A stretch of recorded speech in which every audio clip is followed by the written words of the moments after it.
نحمده ونصلي ونسلم على رسوله الكريم اما بعد فاعوذ بالله من الشيطان الرجيم بسم الله الرحمن الرحيم ليس البر ان تولوا وجوهكم قبل المشرق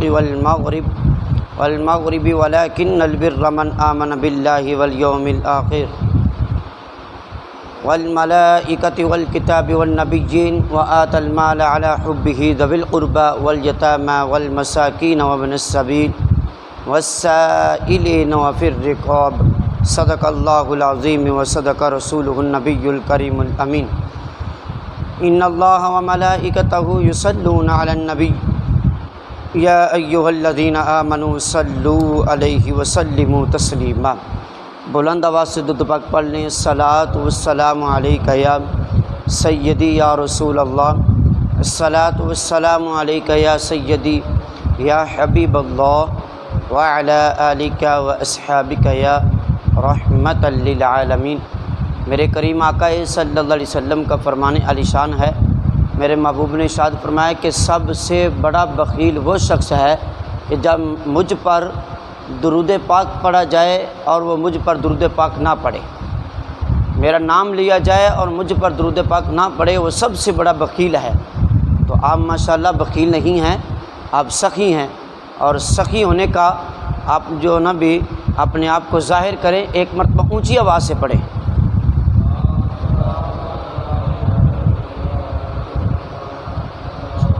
ابھی صحیح آواز نہیں آ رہی، سینے کو زور لگائیں اللہ کے بندو۔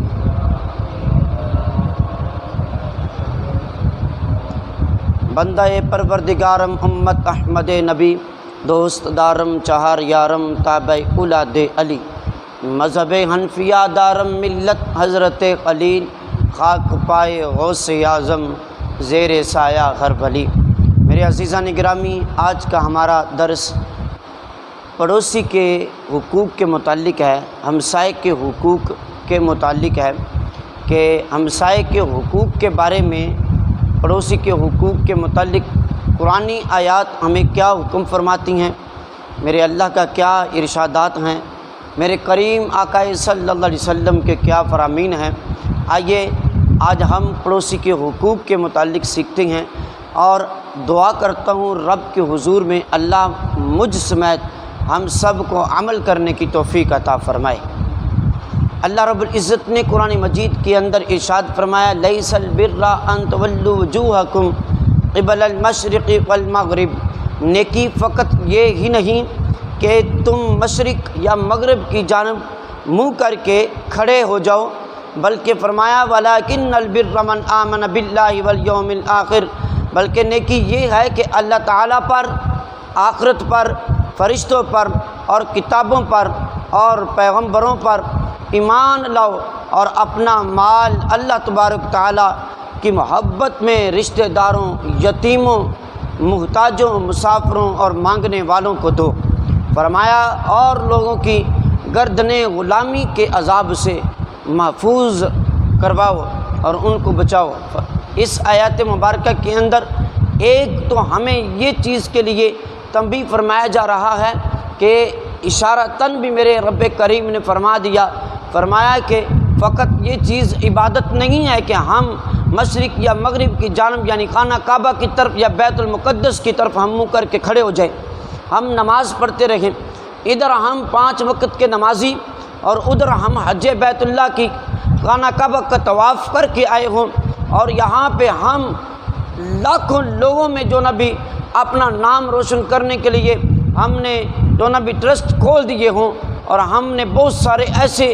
معاملات کو اوپن کر دیا ہو کہ لوگ مجھے واہ واہ کر کے بلائیں، اور پڑوسی ہمارا جو ہے وہ اتنا تنگ پڑ جائے اور اتنے ہماری شر سے ایک ایک لمحے کے لیے جو نبی وہ ہمیں کوستا رہے۔ لیکن مسلمانہ یاد رکھ، نہ ہماری نمازیں اس وقت قبول ہوں گی، نہ ہماری عبادتیں اور ریادتیں اس وقت قبول ہوں گی جب تک ہمارا پڑوسی جو ہے ہم سے محفوظ نہیں رہے گا۔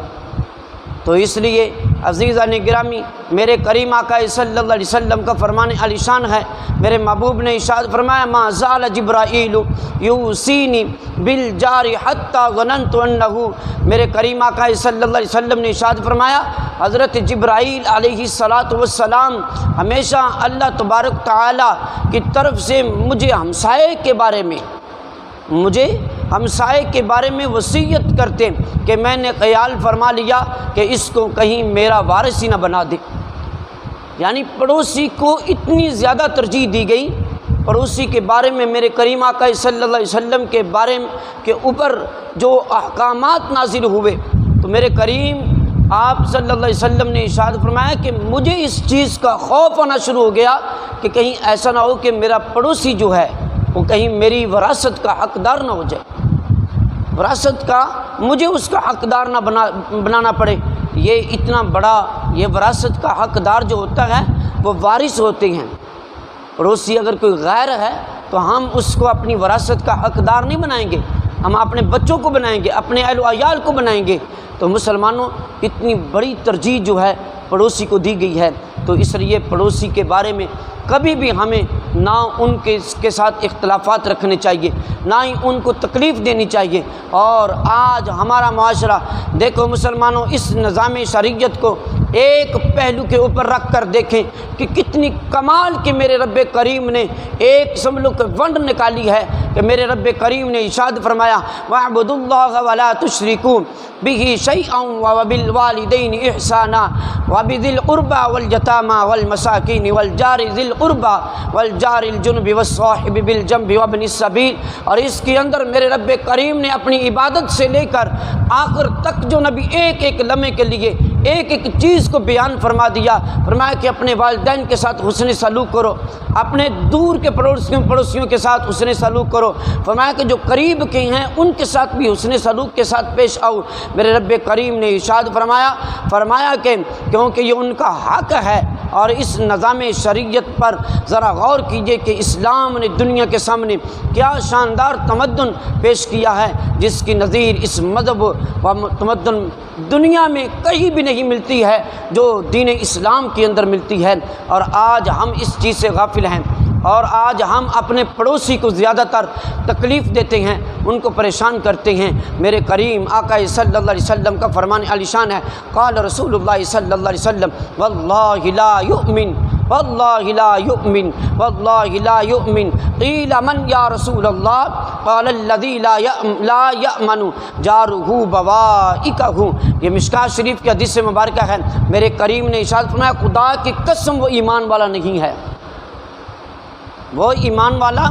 نہیں رکھتا، وہ ایمان نہیں رکھتا۔ میرے محبوب نے ارشاد فرمایا اے اللہ کے رسول اللہ صلی اللہ علیہ وسلم، یعنی ایک شخص نے پھر کہا یا رسول اللہ علیہ وسلم وہ کون شخص ہے جو ایمان نہیں رکھتا ہے؟ میرے کریم نے ارشاد فرمایا وہ شخص جس کا پڑوسی اس کی تکلیفوں سے اور اس کے شر سے محفوظ نہ ہو۔ آج ہمارا حال پتہ کیا ہے؟ ہم تو یہاں پہ سمجھ لو کہ ایک جو نبی بزنس کے گھر کے اندر رہتے ہیں، لیکن ہمارے گھر، ہماری فیملیاں، ہماری جو رہائشیں ہیں وہ تو کسی محلے کے اندر ہے نا، وہ تو ہم کسی جنگلوں میں تو نہیں رہتے۔ تو مسلمانوں ذرا غور کیجئے، جب صبح کا وقت ہوتا ہے میں نے اپنی آنکھوں سے کئی نمازیوں کی بات کر رہا ہوں، میں غیر نمازی کی بات نہیں کر رہا ہوں۔ غیر نمازی تو فجر کے وقت اٹھتا ہی نہیں ہے، اس نے تو اٹھنا ہی 12 بجے، نمازی ہی صبح کے وقت اٹھے گا نا، کہ جس نے تہجد پڑھنی ہو یا پھر جس نے نماز جماعت کے ساتھ ادا کرنی ہو اس نے کیا کرنا ہے؟ شخص نے، میں نے اپنی آنکھوں سے دیکھا ہے کہ اس شخص نے کیا کرنا ہے کہ اپنے گھر سے وہ کیڑا کرکٹ والی جو نا باسکٹ وہ پکڑنی ہے، پکڑ کے یہ نہیں کہ کسی ایسی جگہ پہ رکھ دے یا اسی جگہ پہ پھینک دے کہ جہاں سے آنے والے شخص اٹھا کے لے کر چلے جائیں، لیکن اس نے جان بوجھ کر کسی کے گھر کے سامنے پھینک دینا ہے۔ اور ہم نے اپنی آنکھوں سے دیکھا ہے کہ لوگ اپنی چھتوں پہ کھڑے ہو کے شاپر جو ہیں کوڑا کرکٹ والے یہ پکڑ کر گلی کے اندر ایسے پھینکتے ہیں، نہیں خیال رہتا کہ آنے جانے والے، نہیں خیال رہتا کہ جو نہ بھی اپنی گلی کی صفائی ستھرائی کے حوالے سے نہ ہی ملک کو صاف کرنے کی نہ ان کو فقیت ملتی ہے، لیکن گندہ کرنے کے اندر ان لوگوں کے اندر دن بدن کوشش رہتی ہے۔ مسلمانوں، جب تک ہم اپنے گھروں کے سامنے سے اپنے گھروں کی حفاظت کے لیے صفائی اور ستھرائی کا خیال نہیں رکھیں گے تو مسلمانوں پھر ہم اپنے پڑوسیوں کا کیسے خیال رکھ پائیں گے؟ ذرا اس بات کے اوپر ذرا سوچیں کہ جب وہ صبح کے وقت آنے والا شخص تو وہ کوڑا پکڑ کر گھروں کے سامنے پھینک دیتا ہے تو وہ کیا خیال کرے گا دوسرے کا؟ تو اس لیے مسلمانوں، ان چیزوں سے بھی صرف یہ بات نہیں کہ ہم کسی کو تھپڑ مار دیں گے تو یہ جو نہ بھی تکلیف دہ بات ہوتی ہے، یا پھر زبان کے ساتھ ہم ان کو برا کہیں گے تو تکلیف ہوتی ہے۔ مسلمانوں، ہر اس عمل سے محفوظ رہیں جس سے کسی دوسرے مسلمان بھائی کو تکلیف پہنچتی ہے۔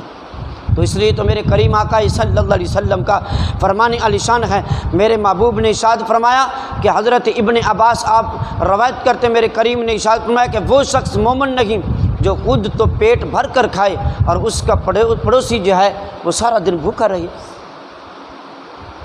اور حضرت ابو ذر غفاری رضی اللہ تعالیٰ عنہ سے آپ روایت ہے، میرے کریم نے ارشاد فرمایا کہ ابو ذر،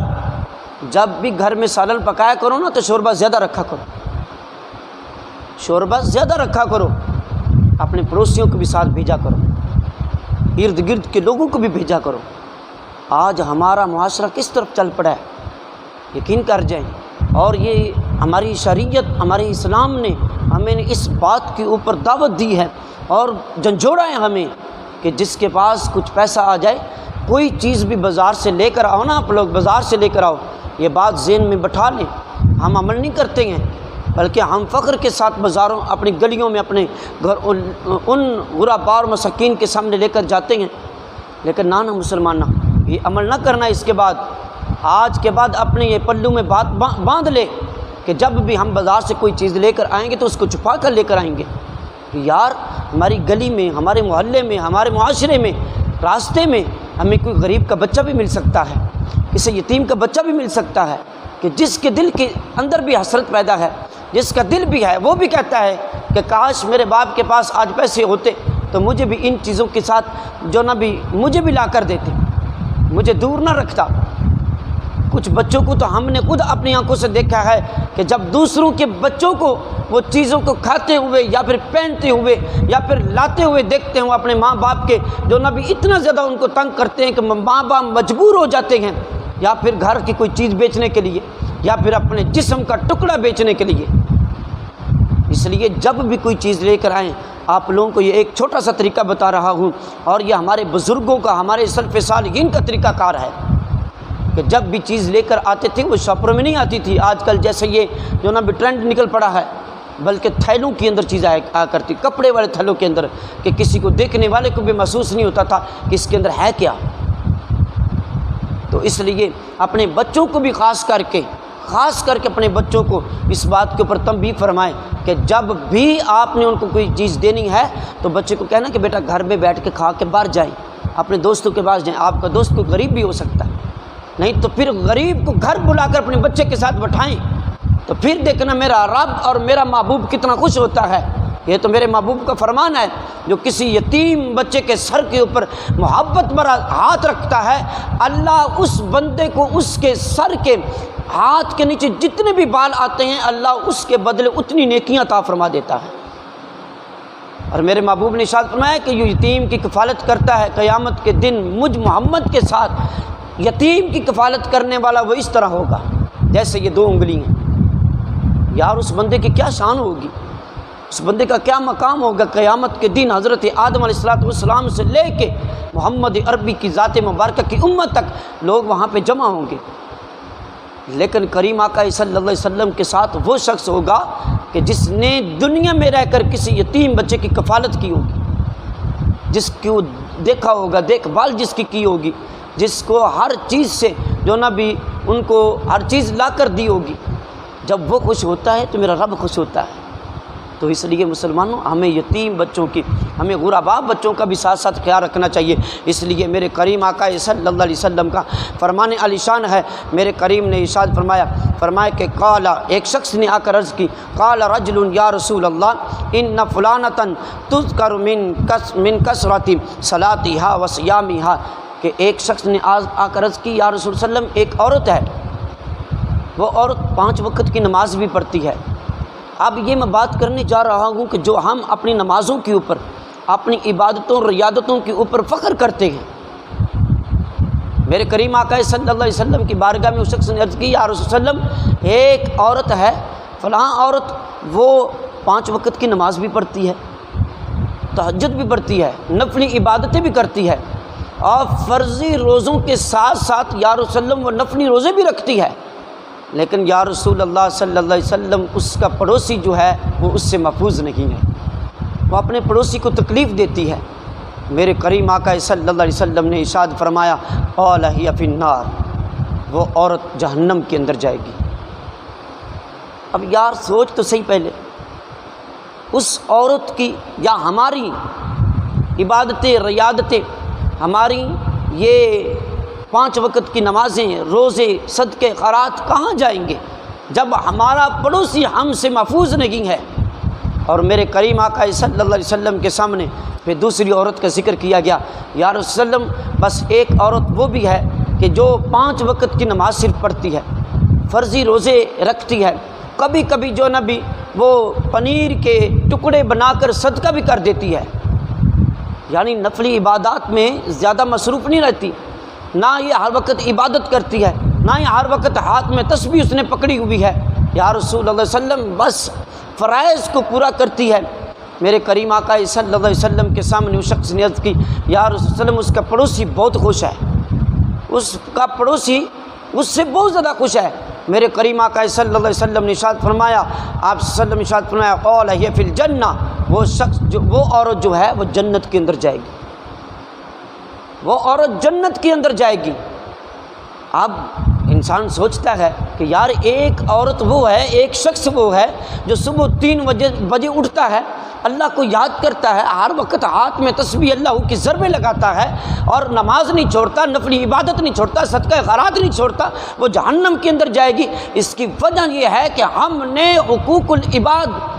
بندوں کے حقوق کو پورا نہیں کیا ہے۔ ہم نے حقوق اللہ تو پورا کرتے رہے ہیں، اور حقوق اللہ میرے اللہ کے ساتھ کا معاملہ ہے، میرا اللہ چاہے تو اس کو معاف فرما دے، چاہے تو اس کی ایک تسبیح سے نکلا ہوا جملہ جو ہے اس کو قبول فرما لے، نہ چاہے تو ساری عبادتیں اس کی مٹی کے اندر ملا دے۔ میرا رب قادر ہے، لیکن حقوق العباد کو اس وقت تک میرا رب معاف نہیں فرمائے گا جب تک مسلمان دوسرے مسلمان سے معافی نہیں مانگے گا۔ آج ہم کتنی معافیاں مانگتے ہیں ایک دوسرے سے، غلطی کرنے کے بعد ایک دوسرے کے ساتھ ہم کتنا زیادہ ان کے ساتھ معافی مانگتے ہیں۔ اور یہ یاد رکھیں مسلمانوں، قیامت کے دن ہر شخص کو قیامت کا خوف ہے نا، ہر شخص کو قیامت والے دن ایک میدان لگنا ہے، وہاں پہ سوال و جواب بھی ہونے ہیں، اور وہاں پہ کیس بھی جانے ہیں، اور سب سے پہلے جس کا کیس جائے گا نا 2 شخصوں کا، وہ پڑوسیوں کا ہوگا۔ میرے کریم آقا صلی اللہ علیہ وسلم کا فرمان علی شان ہے، قال رسول اللہ صلی اللہ علیہ وسلم اول قسمین یوم القیامت جاران، میرے کریم نے ارشاد فرمایا کہ قیامت کے دن جن 2 آدمیوں کا مقدمہ سب سے پہلے پیش ہوگا وہ 2 پڑوسی ہوں گے۔ اللہ کے خوف سے ڈرے یار، اللہ کے عذاب سے ڈرے، اللہ کی آواز، اللہ تعالیٰ بہت بڑا بے نیاز ہے۔ ہمارے طرف سے، نہ ہمارے ہاتھ سے، نہ ہماری زبان سے کسی کو شر نہیں، کسی کو تکلیف نہیں پہنچنی چاہیے، کسی کو دکھ نہیں پہنچنا چاہیے۔